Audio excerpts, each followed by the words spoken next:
Hello, welcome to Rewrite Your Reality with Reese. I am your host, and today I'm going to talk about imagination being reality. We always ask questions about how, and what to do when things pop up in your reality, and then you get told assume something, but then you get confused because then you try to assume what's happening isn't what's happening; it's what's in front of you, but you really believe in the happening of it, right?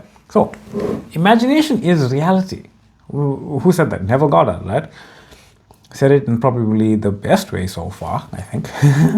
Imagination is the only reality. Bashar echoes something quite similar, which is it's not the thoughts and feelings that create reality, i.e., those circumstances that you are seeing. It is the state of your being that creates reality. I think Seth says something else where you create your own reality, there are no other rules. Right? Quite simple, succinct, and to the point. Your imagination is not some idle dream factory, right? It's your portal, it's your mirror, it is your power that you are exercising in every moment unwittingly because that's how powerful you actually are, right? Completely. When you imagine, you aren't wishing, you are knowing an idea as the idea and you're calling it forth as if it was true. Remember, God calls forth that which is as if it was true, right? That's why it feels so real. I do love how scripture just effortlessly flows through it. Don't you think? That you think reality is what's more real than because it's in your face, right? But that's only because it's the current frame you are giving your belief to. And sure, right, the current frame of reality, I'm holding this thing, right? And that's not a belief, that's just a knowing one version of reality, I'm holding this, and another version of reality, I'm not. But we experience them linearly, but you must know that because you can remember them at any given time, they must all exist simultaneously, right? That's the truth. Every version, past, present, and future that you give these names to are just as authentic because you are the authenticator, you are the creator, you are the God that created them all. So, thoughts, feelings don't create reality. Your intentional knowing of an idea and calling it forth as if it was true, as if it was real, and being that person is what creates reality. Right? You can think fearfully, but it's not the thought itself doing the creating. What creates is your being, right? Your identity, your intention. You feel fear, you try to get rid of it, you try to kick, scream, and fight it, and you scramble for better thoughts, you try to find better affirmations, you assume it harder, you imagine it more, trying to fight the fear. So what did you end up just doing, right? You set the intention that fear is real. And now you must act on it, right? Fear is real, I need to act something, I need to do something. That is the intention and creation that you have done. You have created this idea, fear is real and I must act on it. So your focus, your imaginational character that you are now going to experience is the one that unfolds and feels fear and does something about it. Can you see? If you're internally fearful of something and then you're trying to do something about it, you are setting the intention of your character, experiencing the fear and then doing something about it. Can you see how that entire thing is your state, right? That entire thing that you just imagined of being fearful and doing something is your state. It's not fighting against it to stop it. You fighting against it is setting an intention that I want something fearful to come to me so I can stop it, right? So, but when you do nothing, when you feel that fear and just let it go, let it burn out on its own because it has no energy of itself. Allow it to exist without resistance and return to I am awareness, I am whole, you shift, right? Not the fear, you shift, because that version of you who feels the fear, they don't even exist like completely. They're just frames of reality stuck together for an experience. They're already dead. When I say dead, I mean they don't actually exist as a physical consciousness that exists, right? It's an old version of you that came together for experiencing and now it's gone, right? Just like in a movie, if you took the movie apart, where's the character? If you took a movie apart, where is the character? The character only exists as those frames unfold. The character itself doesn't actually exist outside of the movie. It has to have the frames to exist. So if you cut up a movie, you've killed the character, basically, right? So the imagination as knowing, you don't imagine to change the 3D. You imagine because that is your three-dimensional world, right? That is your real world. That is your beingness.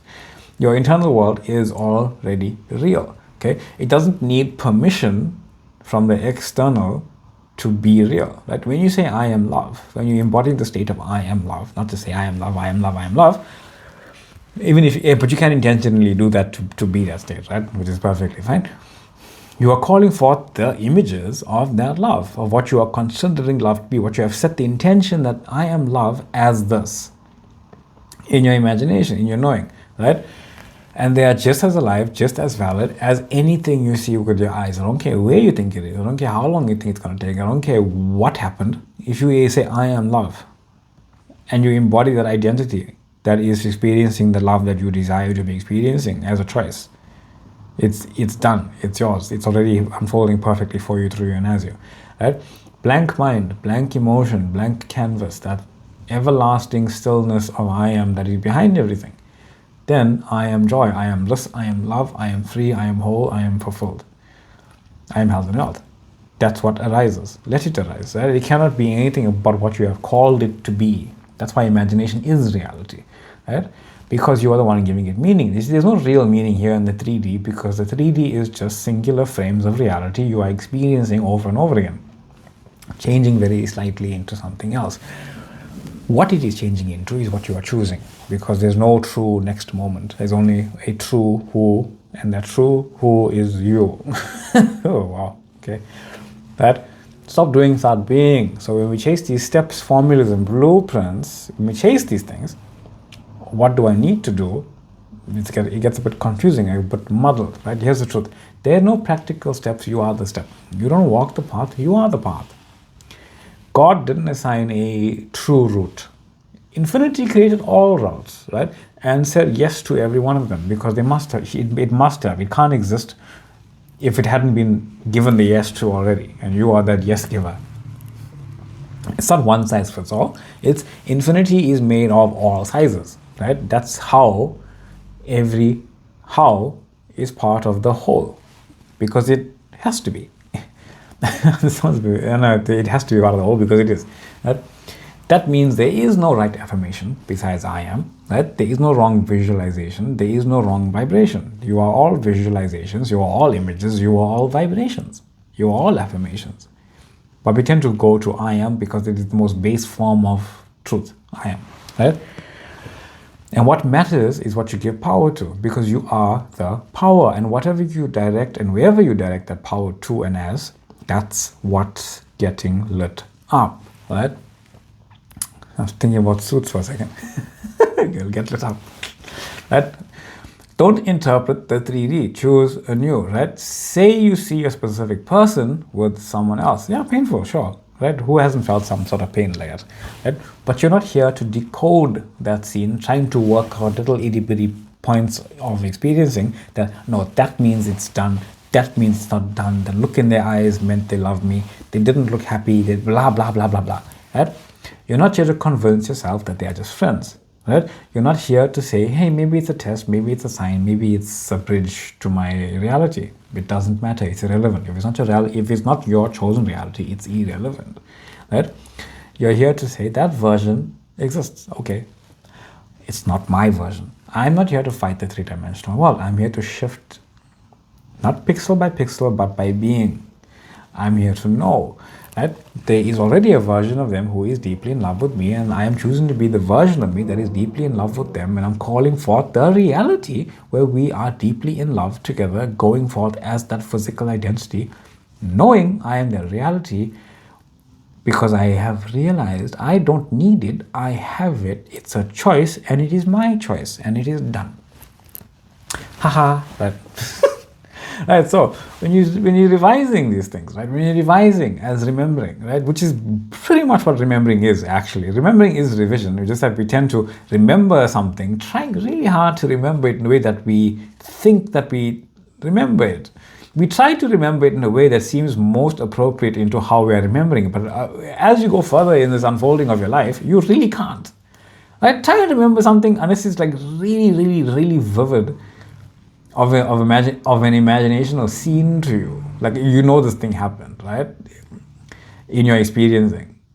You're remembering an actual version of it, but you also know that, no, this is probably not 100% correct. Why is it not? Because you're remembering it like that in the moment. That's why. Right. So when you're remembering, you are revising, but we don't take that step in revising it as God, as the thing that we want it to be, right? Or we choose it to be, right? Because to remember something is to choose, and if you're choosing it to be similar to what you think it happened as, that's what you're going to experience over and over again. So don't ignore what happened, but don't pretend it didn't sting, right? Acknowledge that this is one version of reality, not yours, not the only one. There are infinite frames, okay? You just saw one and now you choose another one. Right? Be still and know that you are God. Jesus said, my Father's house has many mansions. Be still and know that I am God. Right? You're not here to chase feelings or control scenes. You are here to remember, I am awareness, I am love, I am already living it. So my Father's house, all of reality, my imagination has many mansions, many identities, many characters. Be still, know that I am one with God, know that that house is mine and those mansions are my characters that I get to choose and experience. And I am embodying whichever one I feel like. Right? Neil Donald Walsh said that in the absence of that which you are not, that which you are is not, meaning that things that scare you, they don't negate what you love, right? They just contrast, right? The shadow behind the flame. Let them be there and choose being that light of everything anyway. Even the shadow, remember, the shadow can't exist without light. Left gives context to right. Imagine there was no concept of left. Right would be meaningless, right? Final word. You are not here to shift the 3D, to shift it. You're not here to fight your fears. You're not here to find the perfect affirmation, besides I am, right? You are here to be. You are the chooser. You are the awareness. You are the infinite, right? Every time you imagine, you are calling forth from the infinite that which you desire to be, right? It is a miracle in and of itself. Not someday, not eventually, now. So when you choose and you know, you are already the version of yourself that has it all. Walk in that, dwell in that, let that unfold from within you right now. Okay? So that being said, this is Read At Your Reality with Reese. I am your host, Reese. Beautiful email came through yesterday. Still looking forward to more of that unfolding. So thank you for thank you for that subscriber who sent me that. Thank you for the comments. Truly, there was a couple amazing ones yesterday. Thank you for liking, sharing, subscribing, and following. Much love, much light to you all. There is a Facebook page and email that you can contact me on in the description box below. That being said, much love, much light, and I will see you all in the next one. Bye.